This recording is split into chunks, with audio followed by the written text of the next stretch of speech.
बच्चों, मैं आपकी हिंदी की अध्यापिका दर्शना। बच्चों, आज हम इस वीडियो के माध्यम से सीखेंगे हिंदी गुंजन पुस्तिका कक्षा 8वीं के लिए पहला पाठ इतने ऊंचे उठो। एक कविता है जो कि द्वारिका प्रसाद माहेश्वरी जी ने लिखी है। तो आज हम इस कविता के प्रश्न उत्तर और व्याकरण बोध का अध्ययन करेंगे। तो इस कविता का एक्सप्लेनेशन जो है कि सरलार्थ जो है वो मैंने पहले वीडियो में डाल रखा है, तो अगर आपको वो देखना है तो डिस्क्रिप्शन बॉक्स में आपको लिंक मिल जाएगा, आप देख सकते हैं।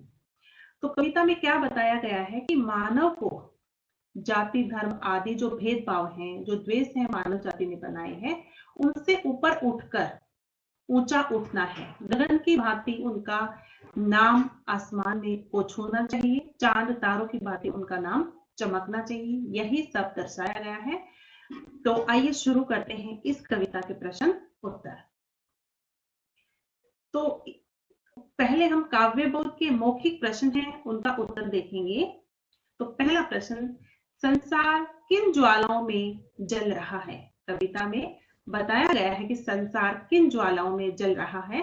तो इस प्रश्न का उत्तर होगा संसार जाति भेद, धर्म, वेश और रंग द्वेष की ज्वालाओं में जल रहा है। कि आजकल लोग क्या सोचते हैं कि इसकी क्या जाति है, इसका भेद क्या है, धर्म कौन सा है, वेशभूषा कैसी पहनी है, कि एक दूसरे को देखकर जलन होती है। ठीक है कि ये निम्न वर्ग का है, ये उच्च वर्ग का है। तो इस प्रकार से संसार इन ज्वालाओं से जल रहा है।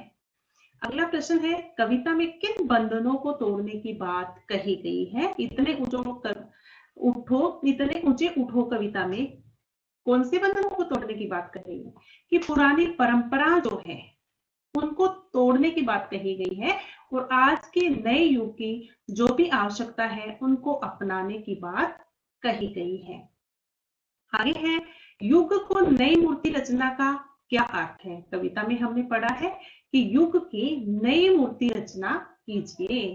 तो इसका अर्थ क्या है? तो बच्चों, युग की नई मूर्ति रचना का अर्थ है युग का पुनर्निर्माण। कि आज के युग का नए नए निर्माण, नई नई आवश्यकताएं हो गई है समय के अनुसार, तो युग का पुनर्निर्माण ही इसकी पहचान है। फिर अगला प्रश्न है, कविता को याद कीजिए और सहस्वर गाइए। तो बहुत बच्चे मुझे बोलते हैं कि मैम आपने ये प्रश्न नहीं करवाया क्योंकि कविता में कोई भी कहानी होती है उसमें भी कि कहानी पढ़िए, ऐसे बोल दिया जाता है। तो बच्चों ये आपको खुद करना है। ठीक है कि इस कविता को याद करके आपको सस्वर मतलब स्वर सहित ऊंची आवाज में गायन करना है। ठीक है, तो ये आपको अपने आप करना है। आगे है लिखित, कि लिखित प्रश्न कौन से हैं? पहला है, ज्वालाओं से जलते जग में मल्ले पवन की तरह बहने का क्या तात्पर्य है, अर्थात क्या अर्थ है? तो जिस प्रकार मंद मंद धीरे धीरे बहने वाली हवा क्या होती है? शीतल होती है, ठंडी होती है, और जो गर्मी ज्यादा होती है उसको शांत कर देती है। उसी प्रकार हम भी प्रगतिशील विचारों के शीतल झोंकों से, ठंडे झोंकों से जाति भेद, रंग द्वेष जैसी रूढ़िवादी परंपराओं की तरफ से झुलसे समाज को क्या कर सकते हैं? शीतलता प्रदान कर सकते हैं। ये हमारे हाथ में ही है। अगर आज समाज जो है ज्वालाओं से जल रहा है तो उसको शीतलता प्रदान हम ही कर सकते हैं। अगला है, मौलिकता और सृजन का क्या संबंध है? कि मौलिकता और सृजन का क्या संबंध बताया है इस कविता में। तो मौलिक विचार ही क्या होते हैं? उत्तम रचना का साधन होते हैं। मौलिक मतलब स्वतंत्र विचार, अपनी सोच के आधार पर वही उत्तम रचना का साधन बनते हैं। किसी का अनुसरण या नकल करके हम उसकी अनुकृति बना सकते हैं, लेकिन वह रचना जिसका सब अनुकरण करें, किसी की नकल कर सकते हैं हम, पर मौलिक विचार तो अपने खुद के होते हैं, तो उसका बहुत अधिक महत्व है। केवल मौलिक विचारों द्वारा ही संभव है। अगर नई रचना करनी है तो हमें मौलिक विचारों के द्वारा उसकी रचना करनी होगी। आगे है, कवि अतीत से किस पोषक को लेने की बात कह रहा है?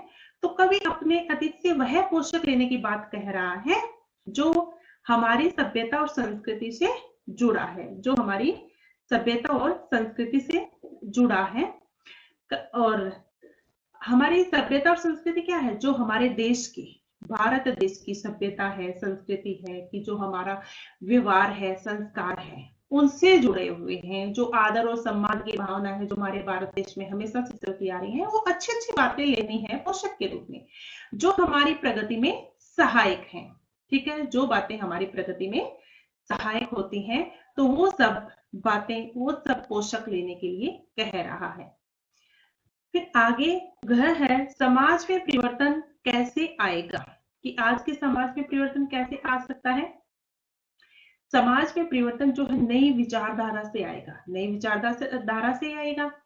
आज के युग की मांग है वो नई सोच वाले प्रगतिशील युवाओं के प्रयासों से संसार रूढ़िवादी परंपराओं की जकड़न से मुक्त होगा। जो जकड़न मतलब जो परंपराएं सही नहीं है आज के युग के लिए और हमेशा से चलती आ रही है, उनसे मुक्त होंगे हम नई विचारधारा से। संसार में परिवर्तन की ऐसी धारा बहेगी कि धरती स्वर्ग जैसी सुंदर हो जाएगी। ठीक है, ये चौथा प्रश्न था जो कि इसका उत्तर हमने सीखा। आगे देखते हैं, आशय स्पष्ट कीजिए। तो आशय का अर्थ होता है कि इसका जो पंक्ति दी है उसका सरलार्थ बताइए, अर्थात भाव बताइए, क्या कहना चाहती है। पहली पंक्ति, सिंचित करो धरा समता की भाव दृष्टि से। तो इस पंक्ति के माध्यम से कवि ने हमें समझाया है धरती पर कोई छोटे बड़े, काले गोरे, जाति पाति का भेदभाव न हो, सब एक जैसे ही हो, एक समान हो, सब एक दूसरे को सम्मान भाव से देखें। इसी का अर्थ है सिंचित करो धरा समता की भाव दृष्टि के, कि सब जगह पर समानता का भाव बहा दो। अगला है, जीर्ण शीर्ण का मोह मृत्यु हो द्योतक है, कि पुराने का मोह जो है, कि जो पुरानी बातें हैं, जो पुरानी परंपराएं हैं, उनका मोह प्रगति के मार्ग में बाधक है। ठीक है, आज नई विचारधारा, नए लोग, नया युग, तो उसी के आधार पर हमें चलना होगा। अगर हम पुरानी परंपराओं से बंधे रहेंगे तो जीवन में गति नहीं आएगी, और गतिहीन जीवन मृत्यु के समान ही है।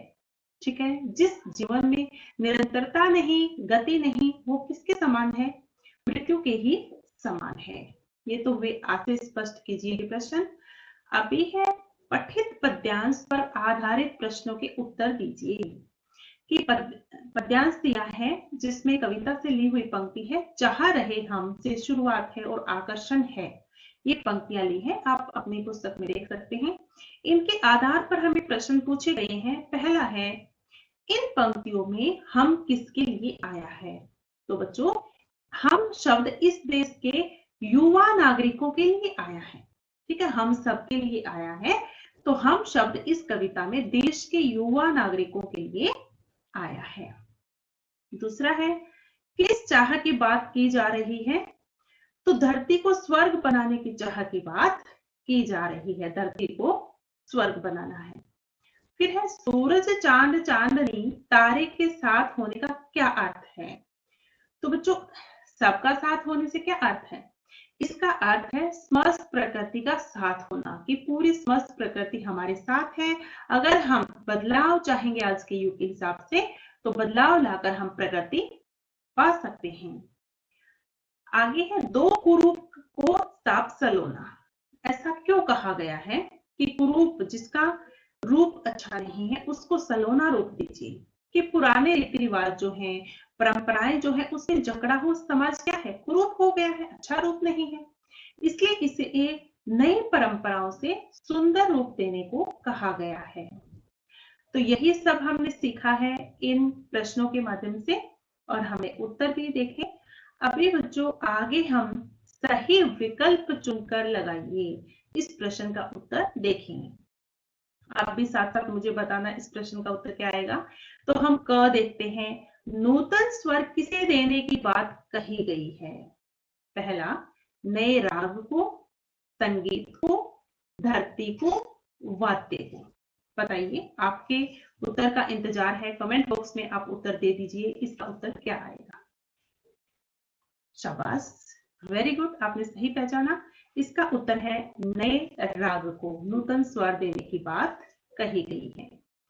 फिर ख है, जीवन का चिरंतन सत्य क्या है। तो जीवन का चिरंतन सत्य क्या है, सच क्या है, कि हमेशा आगे बढ़ते रहना ही, कि अतीत, गति, बंधन, समानता। तो बताइए क्या है। क्या हो सकता है? अतीत हो सकता है, गति हो सकता है, बंधन या फिर समानता। क्या हो सकता है? शाबाश, ये है गति। ठीक है, क्योंकि गति के बिना हमारा जीवन रुक जाता है, हमें निरंतर चलते रहना है जीवन में। फिर ग है, कविता का मुख्य भाव क्या है? पहला, सबको समान रूप से देखना। दूसरा, मौलिक विचारों द्वारा समाज में परिवर्तन लाना। फिर आगे है, धरती को स्वर्ग की तरह सुंदर बनाना, या फिर उपयुक्त सभी। इसका उत्तर क्या आएगा बताइए? सोचिए, समझकर उत्तर देना है। सबको समान रूप से देखना, मौलिक विचारों द्वारा समाज में परिवर्तन लाना, धरती को स्वर्ग की तरह सुंदर बनाना, या फिर उपयुक्त सभी। शाबाश, सही उत्तर दिया आपने। इसका आएगा उपयुक्त सभी ही इस कविता का मुख्य भाव है। ठीक है, तो ये तो हो गए सही विकल्प चुनकर सही का निशान लगाइए।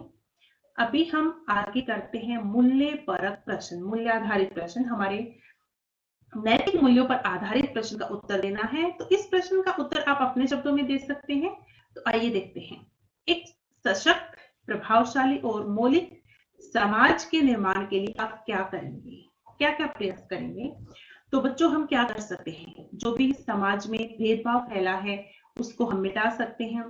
शिक्षा का प्रसार प्रचार कर सकते हैं, बेरोजगारी को खत्म कर सकते हैं, गरीबी जो है उसमें हम अपना साथ दे सकते हैं उसको घटाने के लिए। अपना रोजगार खोलकर हम अवसर बढ़ा सकते हैं, कमाई के साधन उपलब्ध करवा सकते हैं। तो इस प्रकार अपने आधार पर आपको इस प्रश्न का उत्तर देना है। ये मैंने आपको केवल एक वो बताया है कि किस प्रकार आप प्रश्न का उत्तर दे सकते हैं। तो अपने विचारों में आप दीजिए। ठीक है, अब हम करेंगे भाषा ज्ञान व्याकरण के जो प्रश्न है उनका देखेंगे। देखो, यहाँ पर पहला दिया गया है, दिए गए शब्दों के पर्यायवाची कविता में से चुनकर लिखिए। तो कविता में से चुनकर लिखना है आपको। कुछ शब्द हैं यहाँ पर, इनके पर्यायवाची शब्द लिखना है। पर्यायवाची का अर्थ होता है किसी शब्द का दूसरा नाम ही पर्यायवाची कहलाता है। तो देखिए, यहाँ पर पहला है धरा। तो धरा का बच्चों होगा धरती। फिर है वायु। वायु का आप सोच लीजिए क्या होगा? वेरी गुड, वायु का पवन। फिर है आकाश। आकाश का होगा गगन। उसके बाद है ठंडा। ठंडा मतलब शीतल। फिर है संसार। संसार का होगा दुनिया। फिर वर्षा। वर्षा का होगा वृष्टि या बरसात लिख सकते हैं, पर हम यहाँ पर वृष्टि इसलिए लिखेंगे क्योंकि कविता में वृष्टि शब्द ही आया है। तो ये हमारे पर्यायवाची शब्द जो है वो कंप्लीट हो गए हैं। अब हम आगे देखते हैं, विलोम शब्द लिखिए। तो देखिए, विलोम शब्द दिया है स्वर्ग। स्वर्ग मतलब विलोम क्या होते हैं? उल्टे अर्थ वाले शब्दों को विलोम शब्द कहा जाता है। तो स्वर्ग, स्वर्ग का नरक। ठीक है, नरक होता है। फिर है जीवन। जीवन का मृत्यु।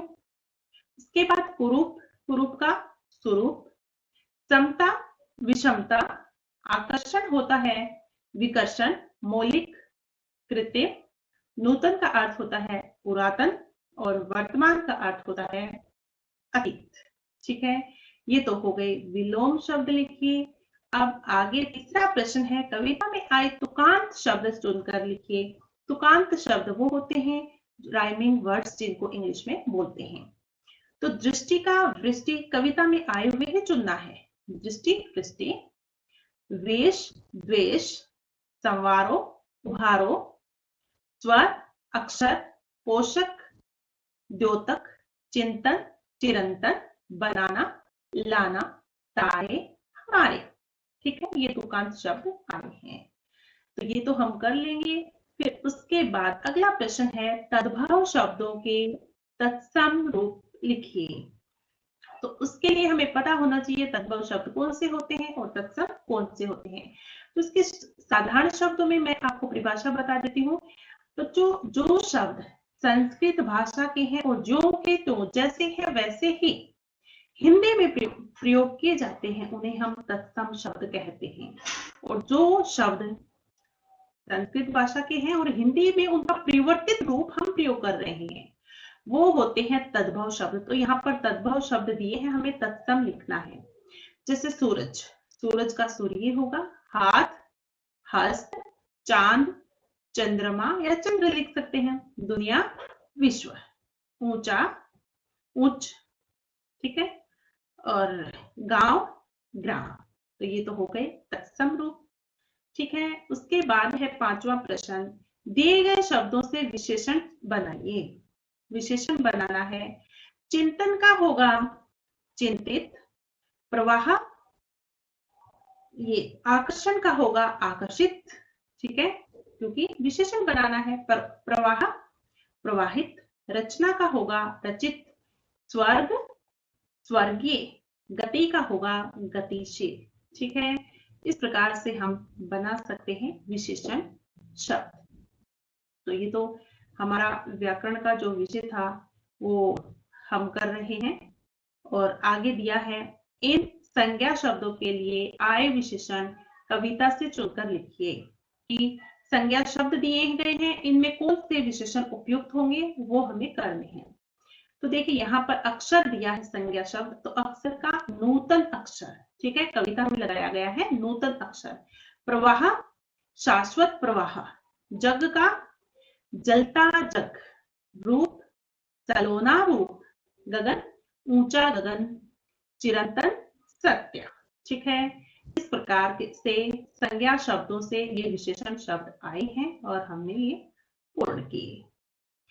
तो देखो बच्चों, ये तो हमने किया इतने ऊंचे उठो कविता के प्रश्न उत्तर और ग्रामर। मुझे पूरी उम्मीद है आपको अच्छे से समझ आया होगा। और अगर आपको कुछ समझ नहीं आया तो मुझे कमेंट बॉक्स में लिखकर आप पूछ सकते हैं। अगर समझ आए तो प्लीज एक कमेंट जरूर कर दीजिए ताकि मुझे पता चले कि हाँ बच्चे समझ रहे हैं, ठीक है। और लाइक करना ना भूलें। लाइक का बटन दबा दीजिए और अपने दोस्तों के साथ शेयर कीजिए। चैनल पर पहली बार आए हैं तो सब्सक्राइब कर लीजिए, क्योंकि गुंजन पुस्तिका के सब पाठ के एक्सप्लेनेशन और प्रश्न उत्तर हम यहाँ पर करेंगे, ठीक है। तो आज के लिए इतना ही। अब हम मिलेंगे नेक्स्ट वीडियो में। वीडियो देखने के लिए आपका बहुत बहुत धन्यवाद।